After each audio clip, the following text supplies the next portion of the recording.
जो आपने ऊपर से देखा, क्या प्रथम दृष्टया आपको क्या लगा? कहीं चोट लगी थी, कोई गहरी चोट, ऐसा कुछ दिखा आपको? आपको क्या लगा कि ऐसा हुआ कैसे?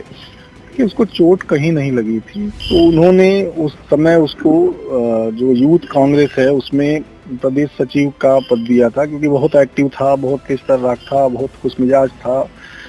तो फिर जब वो कुछ दिन का वो काम किया, फिर मैंने ही समझाया था उसको, फिर उसको मैंने कहीं एक बैंक में रखवा दिया था, राजनीतिक कार्यक्रमों में, धरना प्रदर्शन में, या जहाँ कहीं भी इस तरह से झड़प हो सकती हो, जहाँ विरोध प्रदर्शन होता हो, तो उन अभिभावकों को भी देखना चाहिए कि अपने बच्चे। प्रभात पांडे की मौत के बाद उनका अंतिम क्रियाक्रम भी आज यहाँ के स्थानीय शमशान घाट पर हुआ है और उसके बाद उनके चाचा हमारे साथ बैठे हैं। सबसे बड़ी बात है, गम का माहौल है। लेकिन हम आपसे एक चीज जानना चाहेंगे कि क्या हुआ, आपको सूचना कब मिली थी और अंतिम बार आपसे कब बात हुई थी? देखिए, प्रभात मेरे साथ ही रहता था, घर के बगल में ही मैंने उसको पीजी दिला रखा था, वहाँ रहता था। और मेरी परसों शाम को उससे बात भी हुई थी, मुलाकात भी हुई थी। कल मैं ऑफिस चला गया, क्योंकि उसको मैं एक प्रोफेशनल ट्रेनिंग दिलवा रहा था कहीं उसको जॉब के लिए। तो मेरे पास करीब शाम को 4 बजे के आसपास कांग्रेस कार्यालय से फ़ोन आया कि मनीष जी, आपका भतीजा यहाँ पर पड़ा हुआ है और वो हिल डुल नहीं रहा है। ये सेम वर्डिंग थी उनकी। और मैं कहा कि भाई, अगर हिल डुल नहीं रहा है या पड़ा हुआ है तो आप सबसे पहले एम्बुलेंस बुलाइए, उसको हॉस्पिटल भेजिए, मैं पहुंच रहा हूँ। उन्होंने कहा कि चूंकि बहुत ज़्यादा जाम है, चारों तरफ बैरिकेडिंग लगी हुई, तो एम्बुलेंस नहीं पहुंच पा रही है, फिलहाल आप आइए। फिर मैंने अपने, चूंकि बगल में मेरा दफ्तर है, मेरे पास मेरे अंदर भी 2-4 सबॉर्डिनेट्स काम करते हैं, मैंने अपना एक सबॉर्डिनेट भेजा वहाँ पर कि तुम जाओ भाई। वो जब गया तो प्रभात वहाँ ज़मीन पर पड़ा हुआ था, और फिर उसने वहाँ पर थोड़ा सा हंगामा किया। फिर उसको वहीं के लोग, कांग्रेस कार्यालय के लोग ही, अपनी वहाँ से गाड़ी निकाली उन लोगों ने और फिर उसको सिविल हॉस्पिटल लेके आए। इस बीच मैंने, जो डिप्टी सीएम है ब्रिजेश पाठक जी, उनको मैंने फ़ोन किया, वो भी अस्पताल पहुँच गए, लेकिन जब तक लोग अस्पताल लेके पहुँचते तब तक बहुत देर हो गई थी। और मुझे लगता है कि वो अंदर जब पड़ा हुआ था तो उसी समय उसकी मौत हो गई थी। तो जो आपने ऊपर से देखा, क्या प्रथम दृष्टया आपको क्या लगा? कहीं चोट लगी थी, कोई गहरी चोट, ऐसा कुछ दिखा आपको? आपको क्या लगा कि ऐसा हुआ कैसे? कि उसको चोट कहीं नहीं लगी थी, कहीं चोट, बॉडी पे उसके कोई चोट के निशान नहीं थे। लेकिन जो कांग्रेस के जो तमाम लोग प्रदर्शन में आए हुए थे, उनका कहना था, उसमें किसी एक कार्यकर्ता ने कहा कि वो गेट के सामने बैठ गया था और कह रहा था मुझे चोट लग गई है। फिर पानी मांगा उसने, और चूंकि प्रदर्शन चल रहा था तो फिर हम लोग आगे बढ़ गए, फिर कुछ लोग उसको अंदर लेके चले गए। तो मैं कहता हूँ कि ठीक है, अच्छी बात है, हम कह रहे हैं कि अगर चोट लगी हुई चाहे कुछ भी हो, लेकिन प्रदर्शन चल रहा था, किसी भी राजनीतिक दल के लोग अगर प्रदर्शन कर रहे हैं, तो अगर उनका कोई कार्यकर्ता अगर घायल हो जाए, चोटिल हो जाए, तो मुझे लगता है सबसे पहले उसे मेडिकल ट्रीटमेंट की जरूरत होती है, उसे किसी अस्पताल भेजना चाहिए था। लेकिन यहाँ गलती उन लोगों ने ये की कि उसको ले जाके अंदर कार्यालय में कहीं बिठा दिया या लिटा दिया, उसके बाद वो उठ नहीं पाया। और जैसा कि मेरे पास फ़ोन आया, तो फ़ोन तो भी बताया गया था कि 2 घंटे से पड़ा हुआ है, यहाँ पर हिल-डुल नहीं रहा है।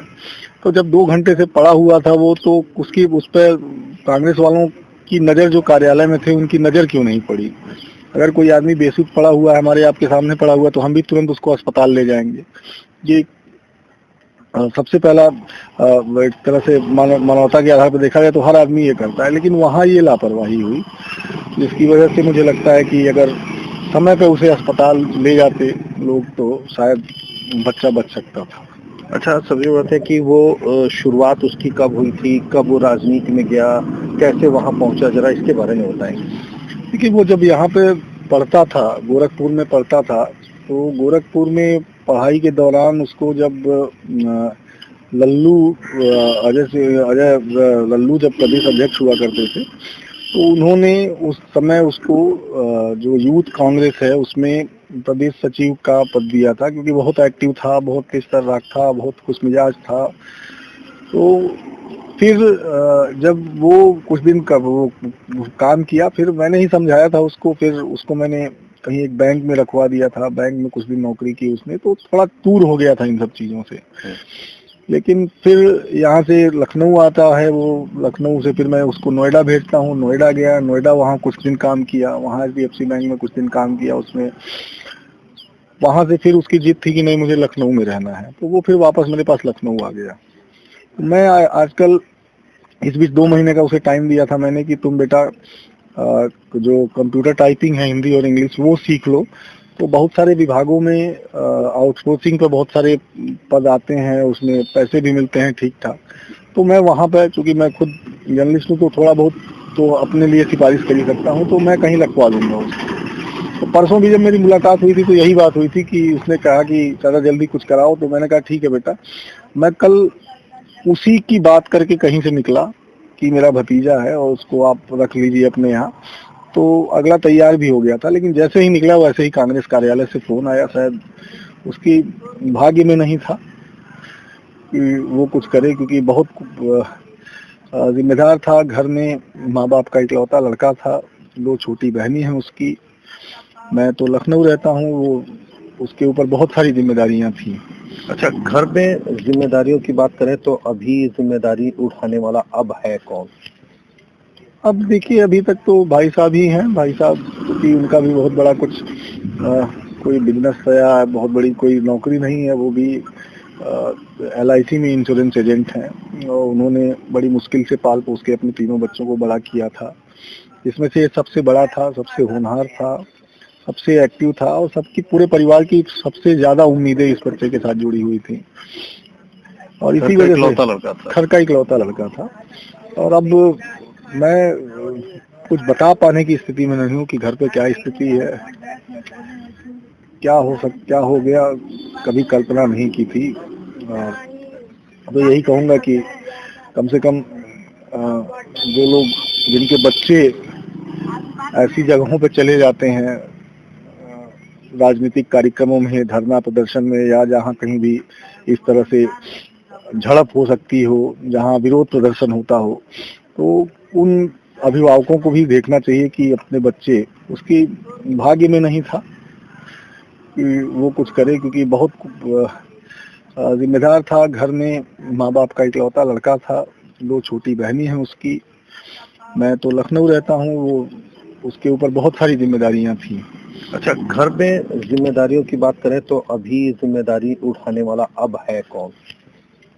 अब देखिए, अभी तक तो भाई साहब ही हैं। भाई साहब क्योंकि उनका भी बहुत बड़ा कुछ कोई बिजनेस या बहुत बड़ी कोई नौकरी नहीं है, वो भी LIC में इंश्योरेंस एजेंट हैं, और उन्होंने बड़ी मुश्किल से पाल पोस के अपने तीनों बच्चों को बड़ा किया था, जिसमें से सबसे बड़ा था, सबसे होनहार था, सबसे एक्टिव था, और सबकी पूरे परिवार की सबसे ज्यादा उम्मीदें इस बच्चे के साथ जुड़ी हुई थी, और इसी वजह से घर का इकलौता लड़का था।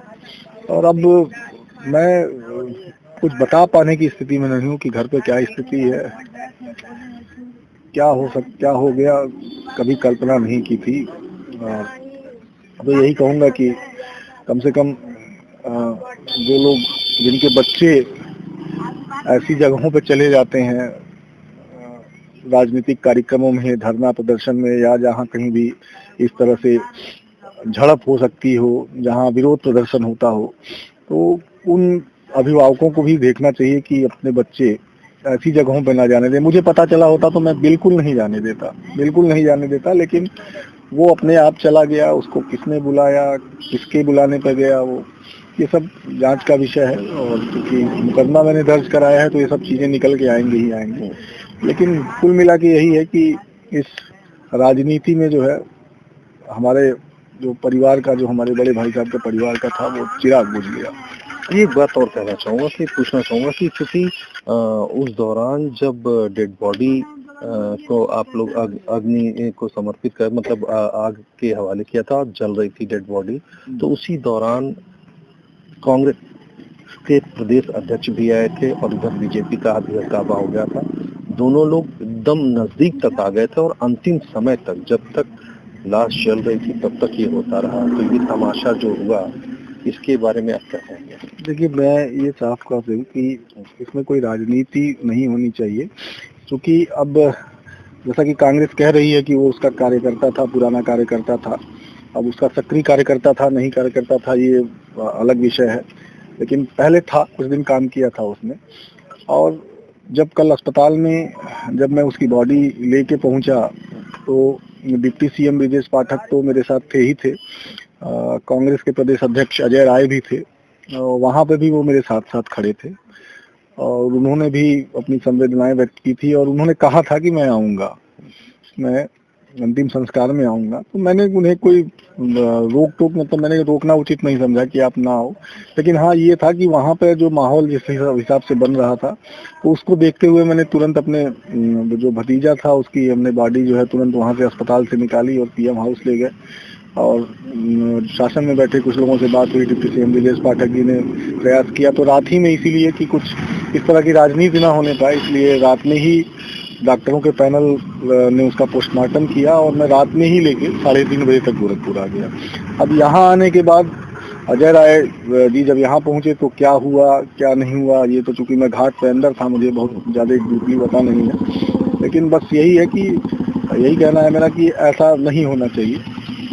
अगर वो आए थे तो अब कौन विरोध कर रहा था, कौन लोग थे जो विरोध करने चले आए, बिल्कुल पता नहीं है, लेकिन हाँ उन्होंने मुझसे पूछा था और मैंने सहमति भी दी थी कि आप आ जाइएगा। तो देखा आपने, बहुत संयम बरतने की बात कही है। और भी युवा है, राजनीतिक रोटियां ना सेकें, ये सारे संदेश दे रहा है ये परिवार और कह रहा है कि जो भी युवा है परिजन बहुत विशेष ध्यान दें, उनको इस तरह के प्रोग्राम में जाने से बचाएं उनको, ताकि इस तरह की घटनाएं दोबारा ना हो। गजेंद्र त्रिपाठी, यूपी तक।